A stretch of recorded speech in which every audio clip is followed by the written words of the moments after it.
ಸ್ನೇಹಿತರೆ, ಈಗ ವಿಶೇಷವಾಗಿ ಮಾರ್ಗಶಿರ ಮಾಸದ ಕೃಷ್ಣ ಪಕ್ಷದಲ್ಲಿ ಆಚರಣೆ ಮಾಡ್ತಾ ಇರುವಂಥ ಏಕಾದಶಿ ಕುರಿತು ಪೂರ್ಣ ವಿವರವಾಗಿ ತಿಳಿಸ್ಕೊಡ್ತಾ ಹೋಗ್ತೇನಂತ. ಮೊದಲನೇದಾಗಿ ಈ ಮಾರ್ಗಶಿರ ಮಾಸದಲ್ಲಿ ಆಚರಣೆ ಮಾಡ್ತಾ ಇರುವಂಥ ಅಂದರೆ ಮಾರ್ಗಶಿರ ಮಾಸದ ಕೃಷ್ಣ ಪಕ್ಷದೆಲ್ಲ ಆಚರಣೆ ಮಾಡ್ತಾ ಇರುವಂಥ ಈ ಏಕಾದಶಿಗೆ ಸಫಲ ಏಕಾದಶಿ ಅಂಥೇಳಿ ಕರೀತಾರೆ. ಹೆಸರೇ ಹೇಳುವಂತೆ ವಿಶೇಷವಾಗಿ ಸಫಲ ಏಕಾದಶಿ ಮಹತ್ವ ಶಾಸ್ತ್ರ ಹೇಳ್ತದ. ಜೀವನದಲ್ಲಿ ಸಂತೋಷ ಸಮೃದ್ಧಿಯನ್ನು ತರುವುದೇ ಈ ಸಫಲ ಏಕಾದಶಿ. ಪ್ರತಿಯೊಂದು ಏಕಾದಶಿಗೂ ಮಹತ್ವ ಇರುವ ಹಾಗೆ ಈ ಏಕಾದಶಿ ಆಚರಣೆಯಿಂದ ಮನುಷ್ಯನಿಗೆ ಸಮೃದ್ಧಿ ಮತ್ತು ಸಂತೋಷವನ್ನು ತಂದುಕೊಡ್ತದೆ. ಸಫಲತೆ, ಜೀವನದಲ್ಲಿ ಸಫಲತೆಯನ್ನು ತಂದುಕೊಡ್ತದೆ. ಇದು ವಿಶೇಷವಾಗಿರುವಂಥ ಒಂದು ಫಲವನ್ನು ಕೊಡುವಂಥದ್ದು ಈ ಮಾರ್ಗಶಿರ ಮಾಸದ ಕೃಷ್ಣ ಪಕ್ಷದ ಏಕಾದಶಿ. ಇದಕ್ಕೊಂದು ವಿಶೇಷ ಕಥೆ ಅದ. ಯಾವ ದಿನ ಆಚರಣೆಯನ್ನು ಮಾಡಬೇಕು ಹೇಳ್ತೇನೆ ನೋಡ್ರಿ. ಸಫಲ ಏಕಾದಶಿಯನ್ನು 15ನೇ ತಾರೀಕು ಸೋಮವಾರ ಆಚರಣೆಯನ್ನು ಮಾಡ್ತಾ ಇದ್ದೇವೆ. ವಿಶೇಷವಾಗಿ ಆ ದಿನ ನಮಗೆ ಚಿತ್ರ ನಕ್ಷತ್ರ ಮತ್ತು ಶೋಭನ ಯೋಗ ಪ್ರಾಪ್ತಿಯಾಗ್ಲಿಕ್ಕತ್ತದ. ಆ ದಿನ ಅತ್ಯಂತ ಶುಭ ಯೋಗ ಇರೋದ್ರಿಂದ ವಿಶೇಷವಾಗಿ ಯಾರಾದರೂ ಏನಾದರೂ ಖರೀದಿಯನ್ನು ಮಾಡಬೇಕು ಅಂತಿದ್ರೆ ಆ ದಿನ ಖರೀದಿಯನ್ನು ಮಾಡ್ಬೋದು. ಬಂಗಾರ, ಬೆಳ್ಳಿ ಆಗಿರ್ಬೋದು, ವಾಹನ ಖರೀದಿ ಆಗಿರ್ಬೋದು, ವಿಶೇಷವಾದ ವಸ್ತುಗಳನ್ನಾಗಿರ್ಬೋದು, ಭೂಮಿಯನ್ನು ರಿಜಿಸ್ಟ್ರೇಷನ್ ಆಗಿರ್ಬೋದು, ಈ ರೀತಿಯಾಗಿ ಯಾವುದೇ ಶುಭ ಕಾರ್ಯಗಳನ್ನು ಮಾಡೋದಿದ್ದರೆ ಅಂದರೆ ಏನಾದರೂ ವಸ್ತುಗಳನ್ನು ಖರೀದಿ ಮಾಡೋದಿದ್ದರೆ ಆ ದಿನ ಖರೀದಿ ಮಾಡಿದರೆ ಬಹಳಷ್ಟು ಒಳ್ಳೆಯದು. ನಿಮಗೆ ಸಮಯದ ಅಂದರೆ ಆ ದಿನ ಖರೀದಿ, ಬಂಗಾರ ಖರೀದಿ ಆಗಿರ್ಬೋದು, ವಿಶೇಷವಾಗಿ ವಸ್ತುಗಳನ್ನು ಖರೀದಿ ಆಗಿರ್ಬೋದು, ಸಮಯವನ್ನು ಕೂಡ ನಾನು ಕೊಡ್ತೀನಿ. ಮೊದಲು ಈ ಏಕಾದಶಿ ಮಹತ್ವ ಏನು, ಒಂದು ವಿಶೇಷವಾಗಿರುವಂಥ ಕಥೆ ಅದ, ಆ ಕಥೆಯನ್ನು ಹೇಳಿಬಿಡ್ತೀನಿ. ಪ್ರತಿಯೊಂದು ಏಕಾದಶಿಗೂ ಮಹತ್ವ ಇರುವ ಹಾಗೆ ಇದಕ್ಕೂ ಒಂದು ಮಹತ್ವದ. ಸಾಕ್ಷಾತ್ ಶ್ರೀ ಕೃಷ್ಣದೇವರು ಯುಧಿಷ್ಠಿರನಿಗೆ ಈ ಕಥೆಯನ್ನು ಹೇಳ್ತಾ ಇದ್ದಾರೆ. ಹಿಂದೆ ಚಂಪಾವತಿ ಅನ್ನುವ ಒಂದು ಪಟ್ಟಣವನ್ನು ಮಾಹಿಷ್ಮತ ಅನ್ನುವ ಒಬ್ಬ ರಾಜ ಆಳ್ತಾ ಇರ್ತಾನೆ. ಆತನಿಗೆ 4 ಜನ ಗಂಡು ಮಕ್ಕಳು. ಆ ಎಲ್ಲ ಗಂಡು ಮಕ್ಕಳು ಅಂದರೆ 3 ಗಂಡು ಮಕ್ಕಳು ಬಹಳಷ್ಟು ಒಳ್ಳೆಯ ವಿದ್ಯಾವಂತರಾಗಿ ಒಳ್ಳೆಯವರಾಗಿರ್ತಾರೆ. ಆದರೆ ಹಿರಿಯ ಮಗ, ಜ್ಯೇಷ್ಠ ಪುತ್ರ ಏನಿರ್ತಾನಲ್ಲ, ಆತ ಯಾವ ಒಂದು ಸಂಗಡವನ್ನು ಸೇರಿಕೊಂಡು, ಗೆಳೆಯರೊಂದಿಗೆ ಸೇರಿಕೊಂಡು ಬಹಳಷ್ಟು ಪಾಪಿಷ್ಟನಾಗಿಬಿಟ್ಟಿರ್ತಾನೆ. ಪರಸ್ತ್ರೀಯರ ಸಂಘವನ್ನು ಮಾಡೋದು, ಸದಾ ದ್ಯೂತ ಆಡುವುದು, ವೇಶ್ಯಾಸ್ತ್ರೀಯರಲ್ಲಿ ಆತ ಅವರ ಸಹವಾಸವನ್ನು ಮಾಡಿ ತಂದೆಯ ಸಂಪತ್ತನ್ನೆಲ್ಲ ಹಾಳು ಮಾಡ್ತಾ ಇರ್ತಾನೆ. ದೇವ ಕಾರ್ಯ ಎಲ್ಲೇ ನಡೀತಿರ್ತದೋ ಅಲ್ಲೆಲ್ಲ ಹೋಗಿ, ಅಂದರೆ ಗುಡಿ ಗುಂಡಾರ್ಗಳಲ್ಲಿ ಎಲ್ಲ ಹೋಗಿ ಆತ ಅಲ್ಲಿಯ ದುಡ್ಡನ್ನೆಲ್ಲ ದೋಚ್ಕೊಂಡು ಬರೋದು, ಆ ಒಂದು ಪೂಜಾರಿಗೆ ಹೊಡೆಯೋದು, ಆ ದೇವರ ಭಕ್ತರಿಗೂ ಕೂಡ, ಬಂದಂಥ ಭಕ್ತರಿಗೂ ಕೂಡ ಈ ರೀತಿಯಾಗಿ ಆತ ನಾನಾ ರೀತಿಯಿಂದ ಎಲ್ರಿಗೂ ತೊಂದರೆಯನ್ನು ಕೊಡ್ತಿರ್ತಾನೆ. ಯಾರೂ ಏನೂ ಮಾಡಲಿಕ್ಕೆ ಆಗ್ತಿರುವುದಿಲ್ಲ, ಯಾಕಂದರೆ ಆತ ರಾಜಪುತ್ರನಾಗಿರ್ತಾನೆ. ಹೀಗಿರಬೇಕಾದ್ರೆ ಬಹಳಷ್ಟು ಜನರು, ನೊಂದಂಥ ಜನರು ರಾಜನಿಗೆ ದೂರು ಕೊಡಲಿಕ್ಕೆ ಶುರು ಮಾಡ್ತಾರೆ. ಆಗ ರಾಜನಿಗೂ ಕೂಡ ತನ್ನ ಮಗ ಅತಿಯಾಗಿ ತನ್ನ ಸಂಪತ್ತೆಲ್ಲ ಹಾಳು ಮಾಡ್ತಾ ಇರೋದನ್ನು ಕಂಡಂಥ ರಾಜ ಆತನನ್ನು ಅಡವಿಗೆ ಅಟ್ಟು ಬಿಡ್ತಾನೆ. ಹೀಗಿರಬೇಕಾದ್ರೆ ಆ ರಾಜನ ಮಗ ವನದಲ್ಲೇ ಇದ್ದುಕೊಂಡ ರಾತ್ರಿ ಸಮಯದಲ್ಲಿ ನಗರಕ್ಕೆ ಬಂದು ಎಲ್ಲ ಹಣವನ್ನು ಇವ್ರನ್ನ ಹೊಡೆದು ಹಣವನ್ನು ದೋಚೋದು, ಹಗಲಿನಲ್ಲಿ ಆ ಕಾಡಿನಲ್ಲಿ ಹೋಗಿ ಸಂಚಾರ ಮಾಡ್ತಾ ಅವ ಅಲ್ಲಿ ಗುಡಿಸಲವನ್ನು ಹಾಕ್ಕೊಂಡಿರ್ತಾನೆ. ಅಲ್ಲಿ ಹೋಗಿ ಹಗಲೆಲ್ಲ ನಿದ್ದೆ ಮಾಡೋದು, ರಾತ್ರಿ ಎಲ್ಲ ಬಂದು ಆ ನಗರದಲ್ಲಿರುವಂಥ ಜನರಿಗೆ ತ್ರಾಸು ಕೊಡೋದು ಶುರು ಮಾಡ್ತಾನೆ. ಇದನ್ನೆಲ್ಲ ತಿಳಿದಂಥ ರಾಜ ರಾತ್ರಿ ಹೊತ್ತು ಪಹರೆಯನ್ನು ಹಾಕ್ತಾನೆ. ಅಂದರೆ ತನ್ನ ನಗರದ ಸುತ್ತ ಅವನು ನಗರದ ಒಳಗೆ ಬರಬಾರ್ದ ಹಾಗೆ ಪಹರೆಯನ್ನು ಹಾಕ್ತಾನೆ. ಅಂದರೆ ಜನರಿಗೆ ರಕ್ಷಣೆ ಕೊಡುವ ಸಲುವಾಗಿ ರಕ್ಷಕರನ್ನು ನೇಮಿಸ್ತಾನೆ. ಹೀಗಾಗಿ ಆತನಿಗೆ ಬಹಳಷ್ಟು ತೊಂದರೆ ಆಗಿಬಿಡ್ತದೆ. ತಂದೆ ಅವನಿಗೆ ನಗರಕ್ಕೆ ಕಾಲು ಹಿಡ್ದಾಗೆ ಮಾಡಿಬಿಟ್ಟಿರ್ತಾನೆ. ಹೀಗಾಗಿ ಆತ ಏನು ಮಾಡ್ತಾನೆ, ಆ ವನದಲ್ಲಿರುವಂಥ ಕಾಡು ಪ್ರಾಣಿಗಳನ್ನು ಕೊಂದು ತಿನ್ನಲಿಕ್ಕೆ ಶುರು ಮಾಡ್ತಾನೆ. ಆತನೊಂದಿಗಿರುವಂಥ ಎಷ್ಟೋ ಜನ ಸ್ನೇಹಿತರು ಆತನ ಹತ್ರ ದುಡ್ಡೇ ಇಲ್ಲ ಅಂತಂದಮೇಲೆ ಎಲ್ಲರೂ ಬಿಟ್ಟು ಹೋಗಿಬಿಡ್ತಾರೆ. ಯಾರನ್ನ ಪರಸ್ತ್ರೀ ಸಂಘವನ್ನು ಮಾಡತನ ಅವರು ಯಾರೂ ಈತನನ್ನು ಸೇವಿಸೋದಿಲ್ಲ. ಆತನಲ್ಲಿ ಹಣ ಇರುವ ಹಾಗೆ ಎಲ್ಲ ದುಷ್ಟ ಸಂಗತಿಗಳಿರ್ತದೆ. ದುಷ್ಟ ಜನರು ಕೂಡ ಇರ್ತಾರೆ. ಯಾವಾಗ ಆತನಲ್ಲಿ ಹಣ ಸಿಗೋದಿಲ್ಲ ಅಂತ ಗೊತ್ತಾತೋ ಎಲ್ಲರೂ ಬಿಟ್ಟು ಹೋಗ್ಬಿಡ್ತಾರೆ. ಆತ ಒಂಟಿಯಾಗಿ ಅಡವಿಯಲ್ಲಿ ಅಲೀತಾ ಇರ್ತಾನೆ, ಕಾಡು ಪ್ರಾಣಿಗಳನ್ನು ತಿಂದು ಇರ್ತಿರ್ತಾನೆ. ಹೀಗಿರಬೇಕಾದ್ರೆ ಒಂದು ದಿವಸ ಆತನಿಗೆ ಚಳಿ ಜ್ವರ ಬಂದುಬಿಡ್ತದೆ. ಅಲ್ಲೊಂದು ಆಲದ ಮರ ಇರ್ತದೆ. ಆಲದ ಮರದಲ್ಲಿ ದೈವ ಸನ್ನಿಧಿ ಇರ್ತದೆ ಅಂಥೇಳಿ. ಈಗ ಎಷ್ಟೋ ಜನರು ಕಾಡಿನಲ್ಲಿ ಕೆಲವೊಂದು ಮರಗಳನ್ನು ಪೂಜೆ ಮಾಡ್ತಾರೆ. ಅದೇ ರೀತಿಯಾಗಿ ಅಲ್ಲೊಂದು ಆಲದ ಮರ ಇರ್ತದೆ. ಆ ಆಲದ ಮರದಲ್ಲಿ ದೇವತಾ ಸನ್ನಿಧಿ ಇರ್ತದೆ. ಹೀಗಿರಬೇಕಾದ್ರೆ ಆತ ಚಳಿ ಜ್ವರ ಬಂದುಬಿಡ್ತದೆ. ಏನು ಮಾಡಲಿಕ್ಕೆ ಯೋಚನೆ ಮಾಡಲಾರ್ದೆ ಆ ಒಂದು ಮರದ ಕೆಳಗೆ ಬಂದು ಮಲ್ಕೊಂಡ್ಬಿಡ್ತಾನೆ. ಆತನಿಗೆ ಪ್ರಾಣಿಗಳನ್ನು ಹೊಡೆದು ತಿನ್ನಲಿಕ್ಕೂ ಶಕ್ತಿ ಇರುವುದಿಲ್ಲ. ಅಷ್ಟೊಂದು ಈ ಮಾರ್ಗಶಿರದ ಚಳಿ ಭಾಳ ಇರ್ತದೆ. ಹಿಂಗಿರಬೇಕಾದ್ರೆ ಆತನಿಗೆ ಚಳಿ ಜ್ವರ ಬಂದು ಆ ಒಂದು ಗಿಡದ ಕೆಳಗೆ ಮಲ್ಕೊಂಡ್ಬಿಡ್ತಾನೆ. ಆ ದಿನ ಹಿಂದಿನ ದಿನ ದಶಮಿ ಅಂತ ಹೇಳ್ತೇವೆ. ದಶಮಿ ದಿವಸ ಆತ ಏನನ್ನೂ ಕೂಡ ತಿನ್ನುವುದಿಲ್ಲ. ಮಾರನೇ ದಿವಸ ಸಫಲ ಏಕಾದಶಿ ಇರ್ತದೆ. ಸಫಲ ಏಕಾದಶಿ ದಿವಸ ಏನೋ ಕಷ್ಟಪಟ್ಟು ಎದ್ದು ಮಾಡಿ ಹೋಗಿ ಸುತ್ತಲಲ್ಲಿರುವಂಥ ಹಣ್ಣುಗಳನ್ನೆಲ್ಲ ತೊಗೊಂಡು ಬಂದು ಆ ಗಿಡದ ಮುಂದೆ ಇಟ್ಟು ಇನ್ನೇನು ತಿನ್ನಬೇಕು ಅಂತ ಆತನಿಗೆ ತಿನ್ನಲಿಕ್ಕೂ ಆಗೋದಿಲ್ಲ. ಹಂಗೆ ಮಲ್ಕೊಂಡು ಬಿಡ್ತಾನೆ. ಈ ರೀತಿಯಾಗಿ ಆ ಸಫಲ ಏಕಾದಶಿ ದಿವಸ ಆ ಗಿಡದ ಮುಂದೆ ದೈವ ಸನ್ನಿಧಿ ಇರ್ತದೆ. ಆ ಗಿಡಕ್ಕೆ ಮುಂದೆ ಹಣ್ಣುಗಳನ್ನ ತಂದಿಟ್ಟು ಆತನಿಗೆ ಏನೂ ಮಾಡಲಿಕ್ಕಾಗಲಾರ್ದೆ ಮಲ್ಕೊಂಡ್ಬಿಡ್ತಾನೆ. ಯಾವಾಗ ಅವನು ಮಲ್ಕೋತಾನೋ ಹಸಿವೆಯಿಂದ ಹೊಟ್ಟೆದು ತಾಳಲಾರ್ದಂತೆ ಆ ಸಂಕಟ ಆಗ್ಲಿಕ್ಕೆ ಶುರು ಆಗ್ತದೆ. ಆಗ ಆತನಿಗೆ ತಾನು ಮಾಡಿದ ಪಾಪ ಕರ್ಮಗಳೆಲ್ಲ ನೆನಪಿಗೆ ಬರಲಿಕ್ಕೆ ಶುರು ಆಗ್ತದೆ.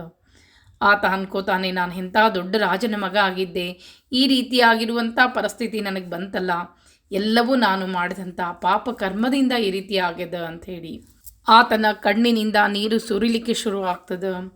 ಮನಸ್ಸು ತಾನು ಮಾಡಿದಂಥ ಕೆಟ್ಟ ಕರ್ಮಗಳನ್ನ ನೆನೆಸ್ಲಿಕ್ಕೆ ಶುರು ಮಾಡ್ತದೆ. ಆ ಸಮಯದಲ್ಲಿ ಆಗಲೇ ಸೂರ್ಯಾಸ್ತ ಆಗಿಬಿಡ್ತದೆ.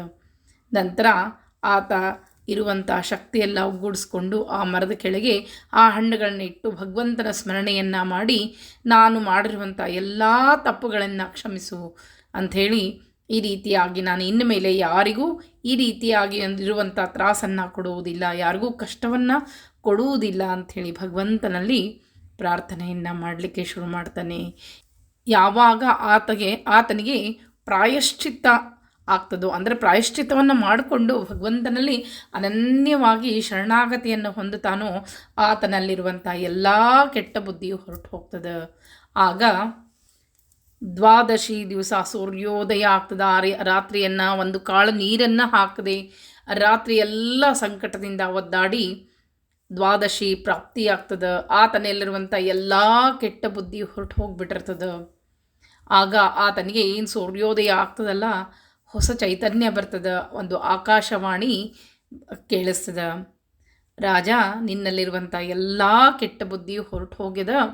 ಈಗ ನೀನು ತಂದೆಗೆ ಹೋಗಿ ಆತನಿಗೆ ನಮಸ್ಕಾರವನ್ನು ಮಾಡು, ನಿನಗೆ ಆ ರಾಜ್ಯ ಪಟ್ಟ ಸಿಗ್ತದೆ ನಿನಗೆ ಅಂಥೇಳಿ.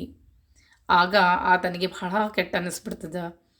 ನಾನು ಇಷ್ಟು ದಿನ ಮಾಡಿರುವಂಥ ಎಲ್ಲ ತಪ್ಪುಗಳನ್ನು ನನ್ನ ಭಗವಂತ ಕ್ಷಮಿಸಿದ ಅಂಥೇಳಿ ನಂತರ ಆತ ತಂದೆಯ ಬಳಿಗೆ ಹೋಗಿ ನಮಸ್ಕಾರವನ್ನು ಮಾಡ್ತಾನೆ. ನಡೆದ ಒಂದೆಲ್ಲ ಸಂಗತಿಯನ್ನು ಹೇಳ್ತಾನೆ. ಮುಂದೆ ರಾಜನಾಗಿ ಪ್ರಜೆಗಳನ್ನು ಮಕ್ಕಳಂತೆ ಕಾಪಾಡ್ತಾನೆ. ಅದಕ್ಕೆ ಮನುಷ್ಯ ತಪ್ಪು ಮಾಡೋದು ಸಹಜ. ಆ ಮಾಡಿದ ತಪ್ಪನ್ನು ಒಂದಿಲ್ಲ ಒಂದು ದಿವಸ ಪ್ರಾಯಶ್ಚಿತವಾಗಿ ಮಾಡಿಕೊಂಡು ಭಗವಂತನಲ್ಲಿ ಶರಣಾಗತಿಯನ್ನು ಹೊಂದಿದರೆ ನಾವು ಮಾಡಿದಂಥ ತಪ್ಪು ಕೂಡ ಎಲ್ಲವೂ ಕರಗಿ ನೀರಾಗ್ತದೆ ಅನ್ನೋದಕ್ಕೆ ಬೇರೆ ಉದಾಹರಣೆ ಬೇಕಾಗಿಲ್ಲ. ಈ ರೀತಿಯಾಗಿ ಮಾಡಿದಂಥ ಆತ ಮಾರ್ಗಶಿರ ಮಾಸ ಕೃಷ್ಣ ಪಕ್ಷದ ಸಫಲ ಏಕಾದಶಿ ಆಚರಣೆಯನ್ನು ಮಾಡಿ ಅವನು ತಿಳಿಯದೋ ಮಾಡಿದ್ದ. ಈಗ ನಾವು ತಿಳಿದ ಮೇಲೂ ಕೂಡ ಈ ರೀತಿ ಭಗವಂತನ ಸ್ಮರಣೆಯನ್ನು ದಿವಸ ಉಪವಾಸ ಯಥಾಶಕ್ತಿ ಉಪವಾಸ ಮಾಡಿ ಭಗವಂತನ ಆರಾಧನೆಯನ್ನು ಮಾಡೋದರಿಂದ ಸಮೃದ್ಧಿ ಸಂತೋಷ ಪ್ರಾಪ್ತಿಯಾಗ್ತದೆ ಈ ಸಫಲ ಏಕಾದಶಿಯಿಂದ. ಈ ರೀತಿಯಾಗಿ ಆತ ರಾಜಪುತ್ರ ಮುಂದೆ ರಾಜ್ಯವನ್ನು ಆಳಿ ಎಲ್ಲ ಪ್ರಜೆಗಳನ್ನು ಮಕ್ಕಳಂತೆ ನೋಡಿಕೊಂಡು ಅಲ್ಲಿರುವಂಥ ಎಲ್ಲ ದೇವಸ್ಥಾನಗಳನ್ನು ಜೀರ್ಣೋದ್ಧಾರಗೊಳಿಸಿದ. ಭಕ್ತರಿಗೆ ಎಲ್ಲ ರೀತಿಯ ಅನುಕೂಲಗಳನ್ನು ಮಾಡಿ ನಂತರ ಆತನಿಗೆ ಮೋಕ್ಷವನ್ನು ಹೊಂದಿದ ಅಂಥೇಳಿ ಇಲ್ಲಿಗೆ ಶ್ರೀಕೃಷ್ಣದೇವರು ಈ ಸಫಲ ಏಕಾದಶಿ ಮಹತ್ವದ ಕಥೆಯನ್ನು ಹೇಳ್ತಾ ಇದ್ದಾರೆ. ಈ ರೀತಿಯಾಗಿ ಏಕಾದಶಿ 15ನೇ ತಾರೀಕು ಸೋಮವಾರ ಆಚರಣೆಯನ್ನು ಮಾಡ್ತಾ ಇದ್ದೇವೆ. ಅದು ವಿಶೇಷ ಯೋಗದಲ್ಲಿ ಚಿತ್ರಾ ನಕ್ಷತ್ರ ಮತ್ತು ಶೋಭನ ಯೋಗ ನಮಗೆ ಆ ದಿನ ಪ್ರಾಪ್ತಿಯಾಗ್ಲಿಕ್ಕತ್ತದ. ಇನ್ನು ಆ ದಿನ ಏಕಾದಶಿ ಪ್ರತಿ ಸಲ ಹೇಳಿದಾಗೆ 3 ದಿವಸದ ಒಂದು ವಿಧಿ ವಿಧಾನಗಳನ್ನ, ದಶಮಿ ದಿವಸ ಏಕಭುಕ್ತ ಅಂದರೆ ಮಧ್ಯಾಹ್ನ ಊಟ, ರವಿವಾರ ದಿವಸ ಮಧ್ಯಾಹ್ನ ಊಟ, ಸಾಯಂಕಾಲ ಏನಾದರೂ ತಿಂಡಿಯನ್ನು ತಿನ್ಬೋದು. ಮಾರನೇ ದಿವಸ ಏಕಾದಶಿ ಸೋಮವಾರ ನಿಮಗೆ ಯಾವ ಏಕಾದಶಿ ಉಪವಾಸ ಯಥಾಶಕ್ತಿ ಪೂರ್ಣ ನಿರಾಹಾರ ಮಾಡ್ಬೋದು, ಅಥವಾ ಒಂದು ತಿಂಡಿಯನ್ನು ತಿಂದು ಹಾಲನ್ನು ಕುಡಿದು ಅಂದರೆ ಹಾಲು ಹಣ್ಣು ತೆಗೆದುಕೊಂಡು ಮಾಡ್ಬೋದು. ಯಥಾಶಕ್ತಿ ನಿಮ್ಮ ಆರೋಗ್ಯವನ್ನು ನೋಡಿಕೊಂಡು ಉಪವಾಸವನ್ನು ಮಾಡಿರಿ. ಮಾರನೇ ದಿವಸ ದ್ವಾದಶಿ ಆಚರಣೆ. ಬೆಳಗ್ಗೆ ಬೇಗ ಎದ್ದು ದ್ವಾದಶಿ ಸಮಯ ಸಿಕ್ಕರೆ ಖಂಡಿತವಾಗಿಯೂ ನಾನು ನಿಮಗೆ ಸಮಯವನ್ನು ಹೇಳ್ತೇನೆ. ಅಡುಗೆ ನೈವೇದ್ಯವನ್ನು ಮಾಡಿಕೊಂಡು ನಂತರ ಊಟವನ್ನು ಅಂದರೆ ದ್ವಾದಶಿ ಮಂಗಳವಾರ ದಿವಸ ದ್ವಾದಶಿ ಊಟವನ್ನು ಮಾಡಬೇಕು. ಇನ್ನು 16ನೇ ತಾರೀಕಿನಿಂದ ಧನುರ್ಮಾಸ, ಆದರೆ ಧನುರ್ಮಾಸದ ಪೂಜೆ ಶುರುವಾಗ್ತಾ ಇರೋದು 17ನೇ ತಾರೀಕಿನಿಂದ. ಸೂರ್ಯ ವೃಶ್ಚಿಕ ರಾಶಿಯಿಂದ ಧನುರಾಶಿ ಪ್ರವೇಶವನ್ನು ಮಾಡ್ತಾನೆ 16ನೇ ತಾರೀಕು. ಆದರೆ ನಮಗೆ ಸೂರ್ಯೋದಯದಿಂದ ಪೂಜೆ ಪುನಸ್ಕಾರಗಳು ಅಂದರೆ ಮಾರನೇ ದಿವಸ 17ನೇ ತಾರೀಕಿನಿಂದ ನಮಗೆ ಧನುರ್ಮಾಸದ ಪೂಜಾ ನಿಯಮ ನಿತ್ಯಗಳು ಪ್ರಾರಂಭ ಆಗ್ತದೆ. ದ್ವಾದಶಿ ಕೂಡ ನಮಗೆ 16ನೇ ತಾರೀಕದ, ಅದು ಧನುರ್ಮಾಸದೊಳಗೆ ಬರುವುದಿಲ್ಲ. ಮಾರನೇ ದಿವಸ ತ್ರಯೋದಶಿ ಏನದಲ್ಲ, ಅದು ಧನುರ್ಮಾಸ ಪ್ರಾರಂಭ. ಇನ್ನು 3 ದಿವಸ ಸಂಕಲ್ಪ. ದಶಮಿ ದಿವಸ ನಾಳೆ ದಿವಸ ದೇವರ ಮುಂದೆ ದೀಪವನ್ನು ಹಸ್ತ ಅಂದರೆ ಸಾಯಂಕಾಲ ಊಟ ಇರುವುದಿಲ್ಲ. ದಶಮಿ ದಿವಸ ಪ್ರಾಪ್ತಿವ್ರತ ಸ್ತೋಹಂ ಜನಾರ್ದನ ತ್ರಿದ್ರಂ ದೇವದೇವೇಶ ನಿರ್ವಿಘ್ನಂ ಕುರು ಕೇಶವ. ಈ ಏಕಾದಶಿ ವ್ರತ ಆಚರಣೆಯನ್ನು ಮಾಡ್ತಾ ಇದ್ದೀನಿ. ಈ ಎಲ್ಲ ಆಚರಣೆಯಿಂದ ನನ್ನಲ್ಲಿರುವಂಥ ಎಲ್ಲ ಲೋಪದೋಷನ ಮಾಡಿದಂತಹ ಪಾಪಗಳು ಪರಿಹಾರ ಆಗಲಿ ಅಂತ ಬೇಡ್ಕೊಂಡು ನಂತರ ಏಕಾದಶಿ ದಿವಸ ಬೆಳಗ್ಗೆ ಬೇಗ ಏಳಬೇಕು. ಎದ್ದು ಮೊದಲು ಭಗವಂತನ ಮುಖವನ್ನು ನೋಡಬೇಕು, ನೋಡಿ ಹೇಳಬೇಕು ಏಕಾದಶಾಂ ನಿರಾಹಾರ.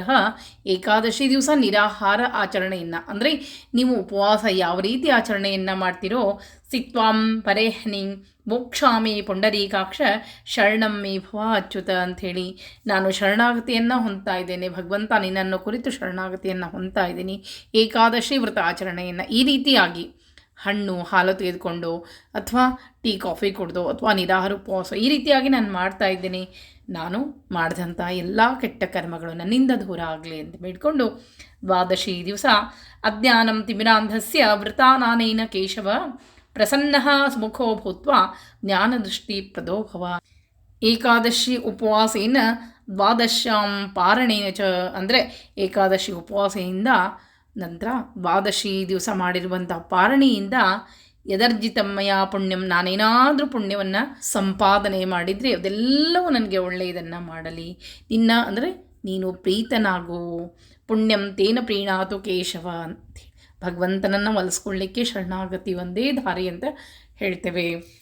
ಈ ರೀತಿಯಾಗಿ ಏಕಾದಶಿ ಆಚರಣೆಯನ್ನು ಮಾಡಬೇಕು. ಇನ್ನು ಏಕಾದಶಿ ದಿವಸ ಬೆಳಗ್ಗೆ ಬೇಗ ಎದ್ದು ನಿತ್ಯ ಕರ್ಮಗಳನ್ನು ಆಚರಣೆಯನ್ನು ಮಾಡಿ ನಂತರ ಮಡಿ ಅಂದರೆ ನೀವು ಯಾವ ರೀತಿ ಮಡಿ ಆಚರಣೆಯನ್ನು ಮಾಡ್ತೀರಿ ಆ ರೀತಿಯಾಗಿ ಒಗೆದ ಸೀರೆಗಳನ್ನು ಉಟ್ಕೊಂಡು ಬಂದು ಭಗವಂತನ ಮುಂದೆ ಒಂದು ಮಣಿಯನ್ನು ಹಾಕಿ ಶಂಖ ಚಕ್ರ 10 ಚಕ್ರಗಳನ್ನು ಹಾಕಬೇಕು. ಸಾಧ್ಯ ಆದರೆ 24 ಶಂಖಚಕ್ರ ಹಾಕಿದರೆ ಅತ್ಯಂತ ಶ್ರೇಷ್ಠ. ಮಧ್ಯದಲ್ಲಿ ಒಂದು ಪದ್ಮವನ್ನು ಹಾಕಬೇಕು. ಲಕ್ಷ್ಮೀ ಸ್ಮರಣೆಯನ್ನು ಮಾಡ್ಕೋಬೇಕು. ಎಲ್ಲಿ ಲಕ್ಷ್ಮೀ ಇರ್ತಾಳೋ ಅಲ್ಲಿ ವಿಷ್ಣು ದೇವರಿರ್ತಾರೆ.